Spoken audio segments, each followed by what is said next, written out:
네, 강프로입니다. 자, 한미반도체 보겠습니다. 자, 한미반도체가 어저께 장 중에는요, 거의 한 5.8%까지 하락하는 상황이 벌어졌는데, 장 마감 때 돼서 1%까지 하락폭을 조금 채우는 그런 움직임으로 마감이 됐습니다. 자, 근데 지금 주말 아침이 됐기 때문에 오늘은 미증시에 대한 움직임을 안 볼래야 안 볼 수 없죠. 그래서 미증시를 간단하게 보고 가겠습니다. 굉장히 중요한 이야기니까 잘 보세요. 일단, 델 4.3%, 델에서 뭐 하는지 아시죠? 서버를 만듭니다. 지금 HBM이 어디로 들어가요? GPU에 들어가죠. GPU는 어디로 들어가요? 서버로 들어갑니다. 그쵸? 그럼 델이 올랐다는 건 서버에 대한 수요가 지속된다. 이렇게 보시면 되고요. 암에 대해서는 약간 복잡하니까 요건 패스할게요. 내용이 너무 길어질 수 있어요. 그리고 밑으로 쭉 내려보면 대장 엔비디아. 그쵸? 2.4%. 자, 가장 많은 부담, 가격적인 부담을 갖고 있는 쪽이 어딜까요? 엔비디아입니다. 자, 근데 이렇게 생각해 보자고요. 주식은 어떻게 올라간다고 제가 누차 말씀드렸어요. 미래 가치를 반영하면서 가격이 먼저 뜬다. 그쵸? 무조건 이건 그냥 무조건 가격이 먼저 뜨는 거예요. 그럼 여기서 우리가 이걸 생각해 보자고요. 가격이 먼저 뜬다. 그럼 실적은 늦게 뜬다. 그쵸? 뭐보다? 가격보다. 그럼 가격이 먼저 올라가기 때문에 실적 대비해서 보면 뭐래요? 항상 가격은 비쌀 수밖에 없다. 그 비싼 구간에서 우리는 타점을 잡아야 되는 필요가 있다. 근데 여기서 너무 비싸다는 기준을 갖지 말아야 될 게 시가총액 기준에서 가장 많이 올라간 것, 그리고 상승률 기준에서 가장 많이 올라간 것. 한미반도체가 아마 가장 많이 올라갔을 겁니다. 근데 시가총액 기준에서는 하이닉스의 몇 배 수치로 올라간 게 엔비디아예요. 그렇죠? 시가총액 기준에서도 올라간 률을 보면 한 10배 이상 될 거고, 시가총액 기준에서도 거의 한 10배 정도는 아마 나올 겁니다. 하이닉스보다. 그런 주식이 아직까지도 강하다. 왜 그런 줄 아십니까? 지금 AI에 대한 주도권을 잡기 위해서 마이크로소프트, 메타 이런 쪽에서 지속적으로 투자가 이루어지고 있기 때문에 그래요. 어디다 투자합니까? AI 데이터 센터. 그렇죠? 여기서는 올해 23년도 대비해서 3배 이상의 투자를 하겠다고 오피셜하게 각 회사별로, 그쵸, 기업별로 다 발표가 됐어요. 그럼 여기서 우리가 또 봐야 될 건 뭐가 있겠죠? 엔비디아에서 발표하는 신제품, 그쵸? 그게 뭐예요? 5,000번대 블랙웰입니다. 자, 이 블랙웰에 대해서는 다른 거 다 싹 다 지우고요. 요것만 생각하세요. 효율이 4분의 1이다. 그쵸? 4배만큼의 효율이 늘었다는 거예요. 이게 무슨 얘기인지 아십니까? 같은 성능을 내더라도 성능도 높아졌어요. 70% 정도. 그쵸? 물론 이건 아직 발표된 거고 제품 발표는 안 됐어요. 그쵸? 이렇게 나온다. 개발이 끝났다. 양산에 들어간다. 여기까지만 나왔습니다. 그래서 실제 제품이 나와서 테스트를 해본 것은 아닙니다. 근데 엔비디아에서 발표한 오피셜한 내용을 보면 70% 정도의 성능 향상을 이뤄냈고 효율은 4분의 1 수준밖에 되지 않는다. 하지만 이 제품의 가격은 엄청나게 비쌀 겁니다. 지금 보통 렉이라 그러거든요.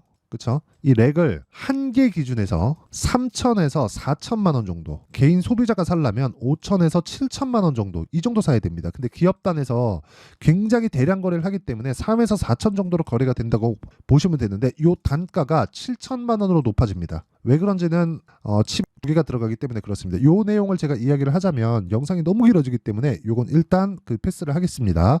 근데 지금 중요한 건 이렇게 늘어나는 만큼 메모리 용량도 늘어나고, 메모리 용량이 늘어난다는 건 하이닉스 쪽에 호재가 되고, 지금 삼성전자 마이크론까지도 퀄 테스트를 하고 있죠. 그리고 퀄 테스트 당연히 통과할 겁니다. 그 시기의 문제예요. 그런데 여기서 우리가 봐야 되는 건 뭐예요? 하이닉스에서 계속해서 늘어나는 HBM에 대한 수요를 감당하기 위해서 TC 본딩 장비의 수요까지도 늘어날 수밖에 없다. 그러면 지금 한미반도체 보잖아요. 많이 올라간 거 맞아요. 진짜 많이 올라갔지. 자, 보세요. 이 구간만 보더라도 10배 올라간 구간입니다. 여기서 50%가 더 떴어요. 그러면 조정은 당연히 들어온다고 보는 게 맞습니다. 이 조정 구간에 내가 타점을 잡아야 되는 게 필요하다. 이게 핵심이에요. 핵심. 왜? 주가는 가격이 먼저 뜨니까. 그래서 이 핵심적인 내용, 주가가 왜 올라가는지 그 원리에 대해서, 지금 AI 반도체가 왜 강한지 그 내용에 대해서 제가 지금까지 이야기를 드렸다면, 지금부터는 타점에 대한 이야기인데, 그 타점에 대한 이야기는 가격이고 움직이기 때문에 원리에 대해서, 타점 잡는 원리에 대해서 이해를 해야 되는 부분이 필요하고요. 그 내용을 여기 한미반도체의 가격과 단기 보유 전략으로 제가 내용 준비를 해왔습니다. 자, 단기 뭐예요? 2주. 2주 안에 뭐 해야 돼요? 수익 전환. 수익 전환 하려면 어떻게 해야 돼요? 가격을 잘 잡아야 됩니다. 2주 안에 수익 전환하는 가격대. 그쵸? 왜 그런지 제가 인증을 할 겁니다. 그리고 이 내용은 제가 다 무료로 공개한다. 왜? 채널 성장을 위해서입니다. 자, 그래서 구독과 좋아요 눌러주시고요. 상단에 있는 전화번호로 한미반도체, 자, 한미반도체라고 문자 보내주시면 제가 한미반도체의 가격과 단기 보유 전략을 공유해 드리도록 하겠습니다. 미증시도 올랐고 다음 주에 반도체 종목들이 다시 강한 움직임을 보일 겁니다. 그 부분에 내가 철저하게 맞춰서 공략을 하려면 주식시장의 특성, 그리고 시세 원리, 그리고 거기서 타점을 잡는 것까지 이해를 해야 됩니다. 자, 그러면 이런 정도의 이해를 했을 때 우리가 어떤 정도의 성과를 낼 수 있는지를 보겠습니다. 자, 내용 보시면 실제 제 계좌 수익입니다. 자, 조회를 눌러서 보여드릴게요. 조작이 불가능한 화면이다라는 거고요. 실제 1월 1일부터 4월 5일까지 내 계좌 수익입니다. 종목 수익이 아니에요. 계좌 수익입니다. 계좌 수익은 뭐예요? 손실난 부분까지 다 포함되어 있는 거다. 그리고 시장 대비해서 사실상 비교할 수 없을 정도 630%의 수익을 내고 있기 때문에 주도주를 해야지만 이런 매매를 할 수 있다. 그렇죠? 그리고 이 종목군에 대해서 제가 말씀을 드릴 건데 이해를 하잖아요. 장담컨대 다른 쪽에서, 그리고 나 혼자만의 매매 기법이 만들어질 겁니다. 왜? 가격이 먼저 우선하니까. 어떤 걸 이해하고 있는 건 중요합니다. 근데 그것보다 더 중요한 게 가격대에 대한 부분에 대한 그 내용은 반드시 필요해요. 자, 보세요.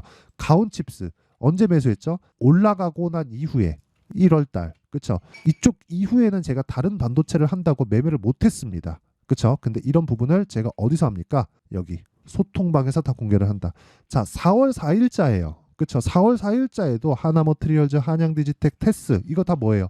반도체입니다. 그렇죠? 그리고 4월 5일 날도 코리아 FT 이런 종목들 언제 나갑니까? 시장감에서 8시 46분 이렇게 나간다고요. 자, 내용 보세요. 하나머트리얼즈 어떻습니까? 돌파 구간. 그렇죠? 어때요? 여기 7% 상승세. 그리고 나서 금요일 날 시장에 급락 나왔는데도 0.84%안 빠졌어요. 그렇죠? 약보합권 소폭 하락하는 정도에 그쳤습니다. 그 밑에 한양디지텍 보시죠. 한양디지텍 어떻습니까? 금요일 날 시장이 급락했는데도 불구하고 목요일 날 미증시가 고가 대비해서 거의 한 3% 정도 빠졌는데도 불구하고 어떻게 됐어요? 금요일 날 한양디지텍은 올랐어요. 삼성전자, 향, HBM 관련주입니다. 이런 종목들이 왜 나와요? 한미반도체가 버티고 있기 때문이에요. 한미반도체가 버티고 있다는 건 뭐가 버티고 있다는 거예요? 하이닉스가 버티고 있기 때문이에요. 삼성전자 실적 중요합니다. 중요해요. 근데 그것보다 더 중요한 게 뭐예요? 엔비디아의 시세가 유지되고 있다. 그리고 왜 유지되는지는 제가 지금까지 말씀드렸죠. 거기서 우리는 타점을 잡는 게 중요하다. 그 타점에 대한 부분은 소통방에서 공유를 합니다. 급락이 나오더라도 4%씩 이렇게 강세를 보인다. 이건 아직까지는 제가 완성된 매매가 아니죠. 왜? 매도를 안 했으니까. 그렇죠? 그러면 매도한 종목군들을 볼까요? 자람 테크놀로지 어떻습니까? 돌파 구간 매수, 그리고 3거래일 동안 74.8% 이런 부분을 소통방에서 공개를 합니다. 뭐 다른 종목을 보더라도 DI 자, 내용 보세요. 3월달 그렇죠? 18%, 22% 이런 식의 수익이 나오고 4월달 급락이 나왔는데도 불구하고 26%의 수익을 냈다. 이런 부분을 소통방에서 공개를 합니다. 그렇죠? 자, 내용 보시면 자람 테크놀로지를 제가 3월 11일 날 공략을 했습니다. 3월 11일 자람 테크놀로지 8시 53분 시장가 매수. 그렇죠? 장시작 전 이런 부분을 소통방에서 다 공개를 하고 있으니까 그만큼 가격이 중요하다는 거예요. 그래서 내가 가격에 대한 부분을 이해하지 못하고 있다. 그리고 어떻게 잡아야 될지 모르겠다 하시는 분들은 소통방으로 들어오시면 되고요. 다 무료로 공개한다. 왜? 다 채널 성장을 위해서입니다. 자, 그래서 구독과 좋아요 2개 부탁드리고요. 상단에 있는 전화번호로 소통, 자 소통이라고 문자 보내주시면 제가 10억 만들기 프로젝트를 진행하는 강프로의 소통방으로 입장이 가능한 링크를 제가 이 번호로요 다 공유를 해드리도록 하겠습니다. 자, 그러면 내용 정리 한번 할게요. 가장 중요한 건 타점이다. 하지만 이 베이스가 되는 건 앞으로 좋아지는 실적, 그리고 엔비디아의 강세 부분들 이런 거예요. 근데 엔비디아까지도 실적보다 가격이 먼저 뜬다. 그럼 답이 나온 거예요. 지금 강한 종목을 매매를 했을 때 앞으로 주도주를 내 계좌 안에 보유할 수, 그쵸? 왜 그런지 아시죠? 가격이 먼저 반영하니까. 그쵸? 이런 종목군들을 어떻게 분류해서 어떻게 판단하고 어떻게 매매할지를 제가 다 이해를 시켜드리도록 할 테니까 영상 끝까지 시청하시고요. 모든 분들이 성공 투자하셨으면 참 좋겠습니다. 자, 24년도가 돼도 여전히 시장은 녹록지 못합니다. 이런 상황이 벌어지는 건 어쩔 수 없습니다. 이런 상황에서도 수익이 나는 종목들의 구조는 변하지 않습니다. 즉 대시세 종목에 대한 구조는 변하지 않는다는 거고, 실제 제가 소통방에서 지속적으로 이야기를 드리고 있는 내용도 대시세 종목이나 시장 주도주를 공략하는 건 철저하게 가격 분석을 하라고 이야기를 드리고, 가격 분석 이후에는 이슈에 대한 파악, 그리고 이슈를 파악하고 나서는 다시 내가 얼마에 매수할지 그 타점에 대한 부분을 지속적으로 언급을 하고 있습니다. 자, 근데 생각해 보세요. 1월 달에 시장이 굉장히 어려웠습니다. 어려운 상황에서의 어떤 종목들이 강했냐 보면 반도체와 그리고 바이오입니다. 자, 실제 여기 보면요.